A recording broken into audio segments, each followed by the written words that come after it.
বালিপুৰত প্ৰবঞ্চকে লুটিলে 15,000 টকা প্ৰধানমন্ত্ৰী আৱাস গৃহৰ নামত ধন সংগ্ৰহৰ অভিযোগ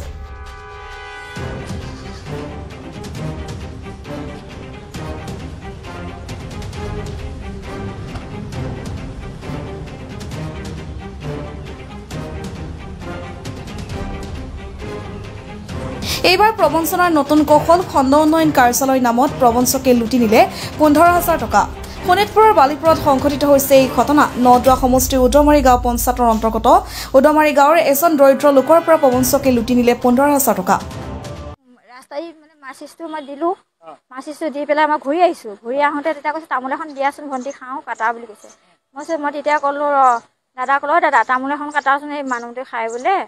ক'ৰ মানুহ কৈছে মই নাজানো ক'ৰ মানুহ হয় আহিছে তামোল এখন খাওঁ কৈছে কাটি দিয়ে বুলি দাদাই কাটিলে কাটোতে মানুহটো মই পকৰতে লাগি গৈছে লাগি যায় মানে মানুহটোক কৈছে মই ইয়াতে বহক আমাৰ জেগাই নাই বহিবলৈ ইয়াতে বহক বাহিৰতে বুলি ক'লোঁ তাৰপিছত বাহিৰত বহিলে মানুহটো তামোলখন আনি মানে বতাহটো মই দিলোঁ খাওক বুলি তাৰপিছত খাওঁতে তেতিয়া কৈছে ভণ্টি এনেকুৱা তেনেকুৱা টিঙৰ কথা তাৰপিছত আৰু সস্তাতে দিম আৰু তোমালোকে দুখীয়া মানুহ মই ভাল হ'ব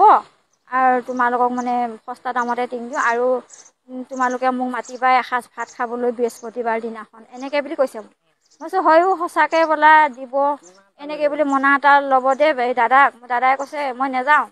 মই গা ধুব যাওঁ কৈছে সৰু দাদাই তাৰপিছত মই কৈছোঁ হয় বোলে ভালে বোলে পাম তাৰপিছত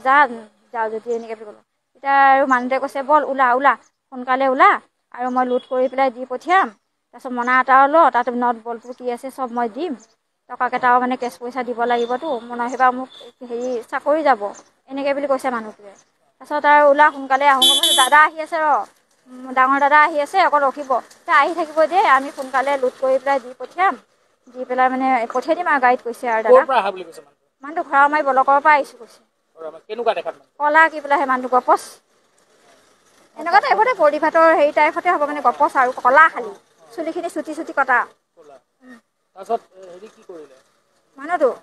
মানুহটো লৈ গ'লে দাদাক উঠাই পেলাই বাইকত ৰাস্তাত বাইকখন মই দেখাই নাই বাইকখন বাটত আছে তাৰপিছত উঠাই পেলাই লৈ গ'ল বোলে উঠ বুলি তাৰপিছত দাদা উঠি গ'লে উঠি যাওঁতে বোলে কুকুৰ এটা আগত গৈছে কুকুৰটোকো বোলে খুন্দিয়াই দিব লৈছে তাৰপিছত গ'ল বোলে গৈ পেলাই বোলে কমাৰিগাঁও ললিত বুলি কয় তাৰ এনেকুৱা ওচৰতে বোলে তইচোন নাম এইখিনিতে বুলি ক'লে বোলে নাম কৰিলে পইচাকেইটা মোক দে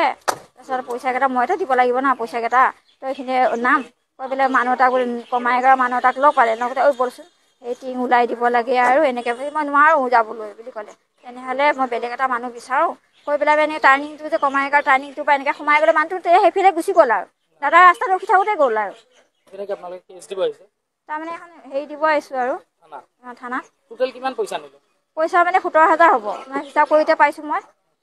বোলে 15,000 বুলি কৈছিলে 15,000 এতিয়া মই হিচাপ কৰোঁতে বেছি গৈছে এইখন বেছি 15,000 টিং মাৰিব লাগে মানে আৰু হেৰি কৰিব লাগে যে লহাই দিম বুলি কৈছিলোঁ যে সেয়া মাৰিব লাগে উল্লেখযোগ্য যে উদমাৰী গাঁৱৰ এইজন লোকে লাভ কৰিছিল প্ৰধানমন্ত্ৰীৰ আৱাস গৃহ আৰু গৃহটো সম্পূৰ্ণ হ'বলৈ বাকী থকাৰ আগমুহূৰ্তত এজন প্ৰবঞ্চকে বালিপুৰা খণ্ড উন্নয়ন বিষয়া কাৰ্যালয়ৰ পৰা অহা বুলি জানিবলৈ দি টিনপাত আনিব লাগে বুলি কৈ লুটি নিলে 15,000 টকা ইতিমধ্যে ঘটনা সন্দৰ্ভত ভুক্তভোগী পৰিয়ালটোৱে চাৰিদুৱাৰ আৰক্ষী থানাত দাখিল কৰিছে এজাহাৰ যোৱাকালি 12:30 বজাত অচিনাকি ব্যক্তি এজন তেখেতসকলৰ ঘৰত আহিছিল আহি মানে মই ব্লকৰ পৰা আহিছোঁ বুলি কৈছিল আৰু আহি তেখেতসকলৰ ঘৰত সোমাই ঘৰখন চাই ঘৰখন মানে কি 3 নম্বৰ কিস্তি আছিল 3 নম্বৰ কিস্তিৰে মানে কি ব্লকৰ বচা টিং আছে বুলি কৈছে মানে ইউজ কৰা টিং আছে আৰু টিঙৰে মানে কি 4 টিং মানে 17,000 টকা দিম বুলি কৈ তেখেতৰ ভায়েক মানে ভাইটি বুলি কয় তেখেতক কমাৰিগাঁৱলৈকে বাইকত লৈ যায় কমাৰিগাঁৱত মানে তেখেতক ড্ৰপ কৰি পেলাই সেই 17,000 টকাটো লৈ প্ৰবঞ্চনাই কৰি আৰু তেখেতসকলৰ টকাটো লৈ গুচি গ'ল FIR এটা দিছোঁ আৰু হয় মানে কি নিজকে বনাই আছে হয় হয় মোৰ ঘৰৰ ওচৰে হয়